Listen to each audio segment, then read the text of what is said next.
Selamat malam semuanya. Ramai sekali ternyata, nggak nyangka. Terima kasih Bukalapak sudah mengundang saya, perwakilan dari livinglaughing.net untuk berbagi cerita malam ini. Nah, sebelumnya saya mau menceritakan dulu tentang Living Laughing. Living Laughing itu dari tahun 2013, tapi sebenarnya ketika ditanya bagaimana akhirnya atau bagaimana awal mula dari Living Laughing itu kayaknya bisa jadi jawaban yang pendek atau panjang. Tapi kalau mau singkatnya sebenarnya saya itu suka ngeblog. Terus dan kalau mau ditarik lagi dari SD saya tuh suka nulis. Sama suka sesuatu yang berhubungan dengan rumah. Zaman waktu kecil tuh kalau misalnya diajak ayah ibu saya terus habis itu lihat-lihat pameran rumah tuh seneng banget. Lihat maket tuh seneng banget. Sempat pengen jadi desainer interior tapi akhirnya setelah perjalanan pas SMP, SMA kok kayaknya lebih seneng nulisnya daripada bener-bener kalau jadi desainer interior sama arsitek kan ternyata harus belajar matematika ya. Terus habis itu kayak matematika, aduh kayaknya gak pengen belajar matematika. Jadi akhirnya memutuskan untuk mendalami menulisnya. Jadi itu kenapa saya masuk komunikasi. Tapi ternyata setelah tadi ya bekerja 8 tahun, jadi penulis juga, sempat kerja di media juga, sempat kerja di digital juga. Kok akhirnya pengen punya blog atau punya media memang yang membahas tentang home and living. Karena ya tadi itu memang udah jadi minat dari zaman SD, dari zaman ya kelas 3 kelas 4 SD lah.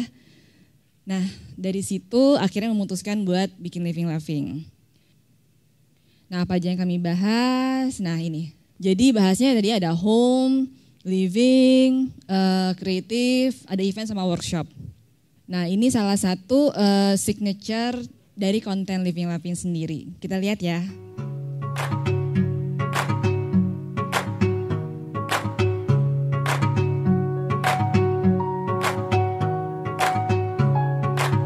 Kita mulai tinggal di sini itu dari 2010. Awalnya ya rumah komplek biasa aja. Terus mulai direnovnya itu tahun lalu bulan Juli Agustus gitu. Arsitek yang ngedesain tuh teman kita, Mande dari Deform. Emang dari dulu pas rencana mau renov kita udah seneng sama desain-desainnya Mande gitu. Karena temen juga, jadi emang udah ngerti banget. Tanpa disampein pun dia udah tahu kita tuh maunya kayak gimana gitu. Dikasih mood boardnya langsung, ih keren. Nah, itu salah satu signature konten kami. Nah, kenapa ya tadi ya udah ketahuan ya, dan itu yang menurutku tuh membedakan Living Laughing dengan media yang membahas tentang rumah lainnya. Kalau misalnya dilihat tadi kan bahasan rumahnya tuh sangat tidak teknis ya. Kalau misalnya suka baca-baca majalah atau media tentang rumah, biasanya yang dibahasnya wah istilah-istilahnya udah repot-repot banget sampai kayak itu apa gitu kan. Kayak fasad itu apa, gue gak paham, atau ya banyak istilah-istilah lain yang menurut kami sangat teknikal. Padahal sebenarnya rumah itu ya impian semua orang ya. Sebagian besar orang kan ya tadi pengen punya rumah, atau sebagian besar orang tuh pasti ada pada suatu masa di mana ia menempati tempatnya sendiri, entah itu mau rumah itu apartemen, itu rumah tinggal landed gitu. Tapi ya tadi semua orang punya masa untuk punya rumah sendiri, dan disitulah biasanya orang mulai tertarik untuk dengan bahasan yang ada di Living Laughing ini. Kami juga mulai mengadakan creative workshops di tahun 2014. Nah, ini kurang lebih seperti ini. Jadi ada yang namanya LL Class, itu diadainnya dulu sih sekitar 2 tahunan terakhir itu 2 minggu sekali. Jadi mengadakannya dari mulai craft, blogging, fotografi, atau apapun yang berhubungan dengan kreatif. Karena setelah dilihat yang seneng dengan home dan living ini juga punya minat-minatnya agak beririsan. Tapi ya tadi kan, maksudnya nggak semuanya orang tuh seneng kreativitas atau seneng workshop tuh senengnya yang craft-craftan aja. Jadi sebenarnya karena kreativitas itu tuh luas ya, maksudnya kayak gue nggak bisa bikin yang prakarya tapi bukan berarti nggak kreatif. Mungkin gue senengnya kayak fotografi, atau misalnya dari blogging, atau malah ya kita juga bahas soal entrepreneurship. Nah, sekarang aku pengen bahasnya justru challenge-nya, karena justru ini adalah topik yang sering ditanyain sama orang-orang gitu. Apa sih tantangannya dalam ngejalanin Living Laughing ini? Nah, yang pertama adalah resources. Mungkin kalau teman-teman yang udah ngejalanin usaha, tahu banget ya urusan resources tuh PR banget. Apalagi waktu itu aku sama Miranti ngejalanin Living Laughing itu benar-benar berdua. Di awal banget itu modalnya benar-benar dikit banget, beneran cuman modal untuk bikin website aja. Lalu 2 tahun pertama kami benar-benar jadi berdua juga, nggak ada yang bantuin. Padahal di tahun kedua itu kami sudah mulai mengadakan workshop. Nah, kenapa kami mengadakan workshop? Ya selain memang demand juga dari teman-teman pembaca kalau mereka minta diadakan sebuah acara yang bisa mempertemukan teman-teman yang minatnya sama. Ya kita butuh modal untuk tetap terus berjalan. Itu kenapa kami ya udah dari yang tadinya cuma mikirnya pas awal bikin tuh cuma nulis di blog aja atau misalnya aktivitas cuma di online aja, akhirnya ya udah nekat deh bikin workshop. Dan akhirnya ternyata dari yang awalnya nih tahun pertama kita mikirnya kita akan bisa berkembang dari online aja, justru workshop ini yang akhirnya malah membuka opportunity ke kesempatan-kesempatan yang lebih besar lagi, misalnya kerjasama dengan brand dan lain-lainnya. Lalu yang kedua adalah time management. Ini juga lumayan jadi challenge sih buat saya dan partner saya Miranti. Karena pertama tadi ya kalau misalnya itu benar-benar banyak kan cowok ya, tapi ada yang cewek-cewek juga kan. Nah biasanya itu gini nih, kalau cewek misalnya kerja terus habis itu punya usaha.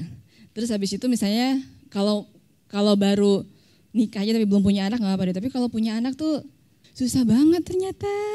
Tuh kan ada yang senyum-senyum kan. Kalau misalnya para ibu tuh ngerti lah, maksudnya kayak gimana beratnya untuk ngejalanin bisnis di saat sudah berkeluarga, di saat sudah punya anak. Karena ya tadi ya kita harus juggling dengan roles. Nah begitu juga dengan internal perusahaannya sendiri gitu. Kita kan online konten. Terus kalau misalnya kita lihat media-media lain yang online itu yang kayak sehari bisa ngeluarinnya banyak banget artikelnya. Atau bahkan maksudnya teman-teman yang lain seminggu mungkin yang blog banyak banget. Kita yang kayak kok bisa ya kayak gitu. Sempat juga sih kita yang kayak dari mulai yang cuma 2 kali seminggu sempat berusaha buat lari jadi 3 kali seminggu.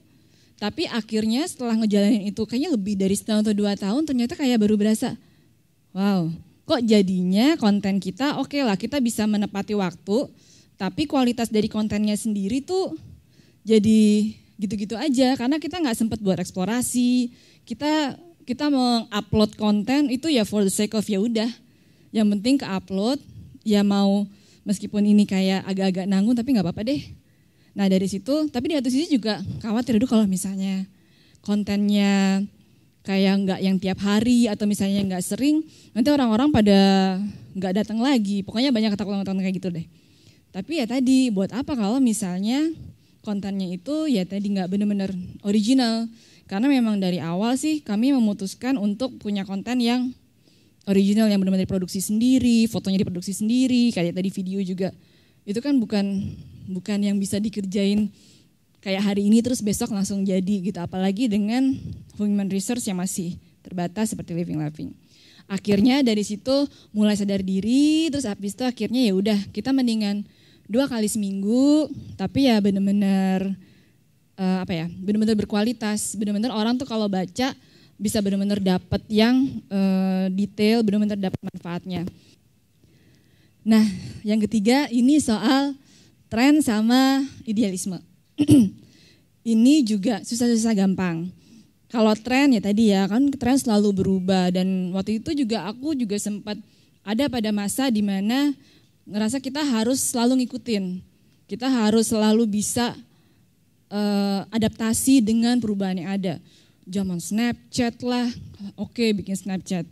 Tapi ternyata capek ya karena kan mesti ngerjain website juga, mesti ngerjain event juga, mesti ngerjain Instagram juga. Terus yang kayak baru-baru aja kan Instagram baru ada story. Wah udah nih baru dapet nih gripnya ya story, oke story tiap hari mesti bikin.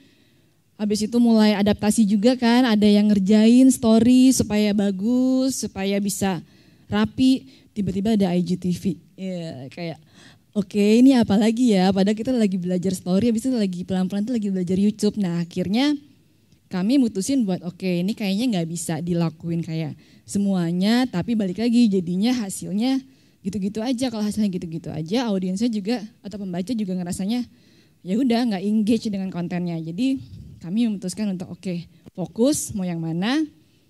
Kalau yang Living Loving sendiri ya tadi fokus ke konten website, tetap 2 kali seminggu. Terus YouTube dibikin minimal seminggu atau 2 minggu sekali. Sementara Instagram yang tadinya sempat ditargetin kayak 3 kali sehari, jadinya cuma sehari sekali. Gitu. Lalu untuk idealisme, jadi dalam membuat konten selama ini yang aku pelajari kita juga harus lihat dari kesiapan pembaca.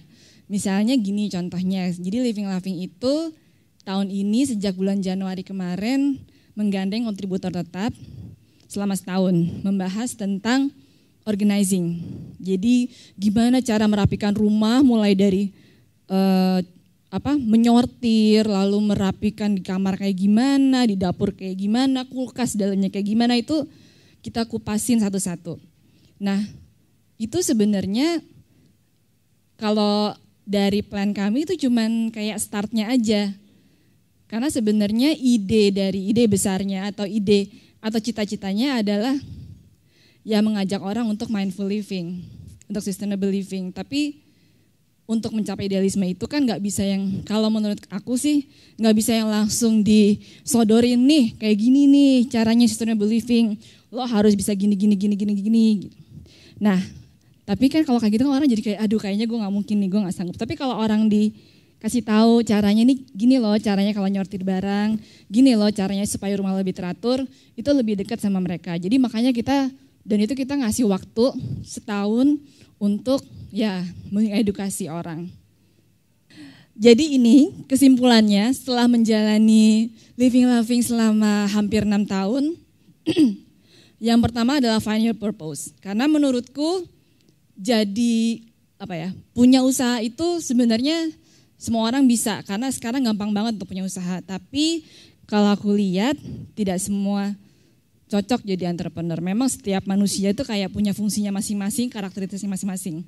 Karena ketika kita jadi entrepreneur, kita harus benar-benar suka sama apa yang kita lakukan. Karena ya tadi, ya kita tuh ngelakuinnya tuh bukan yang senang-senang terus, banyak banget hal-hal yang banyak banget gak enaknya deh, banyak banget challenge-nya, banyak masa-masa di mana mungkin kayak lo gak bisa tidur karena ini gaji karyawan nih gimana ya, nih bulan depan atau bulan ini atau besok, kayak gitu-gitu. Dan maksudnya banyak banget hal-hal yang bisa bikin kita tuh nyerah, tapi makanya kita perlu tahu purpose kita kayak gimana untuk bisa jalan. Yang kedua adalah find your pace. Itu mungkin tadi udah aku singgung juga di tengah-tengah. Jadi setelah aku ngejalanin dan ya tadi ya mencoba untuk ngikutin apa yang ada di tips-tips bisnis, ternyata aku nggak bisa kayak gitu. Tapi bukan berarti aku juga nggak bisa ngejalanin usaha gitu. Aku harus menemukan pace-ku sendiri gitu. Lalu yang ketiga adalah manage your presence. Ini kurang lebih sebenarnya sama dengan pace. Nah ketika hubungannya sama presence ini adalah balance antara kerja sama kehidupan. Karena ketika jadi entrepreneur, ya bukan berarti hidup kita tuh jadi kerja aja. Kita harus bisa ngebalance-nya. Dan itu juga aku terapkan di Living Loving. Jadi kayak mereka, tim kami tuh gak hanya kerja, ada masa-masanya ya kami memang ya kayak ngajakin anak-anak pergi kemana dan benar-benar gak kerja. Ini mungkin kesannya kayak counterproduktif ya. Karena orang selalu ngelihatnya kalau nggak ngelakuin apa-apa atau kayak rekreasi atau sesuatu yang tidak kerja itu artinya kayak kita nggak jadi produktif. Padahal nggak sama sekali. Kalau kita kerja terus ya anggap aja kayak manusia kan. Kalau lari terus kan akhirnya capek kan. Jadi manage your presence, pastikan bisa menjalanin masing-masing role dari kehidupan. Jadi nggak cuma di kerja aja, itu dengan lebih seimbang.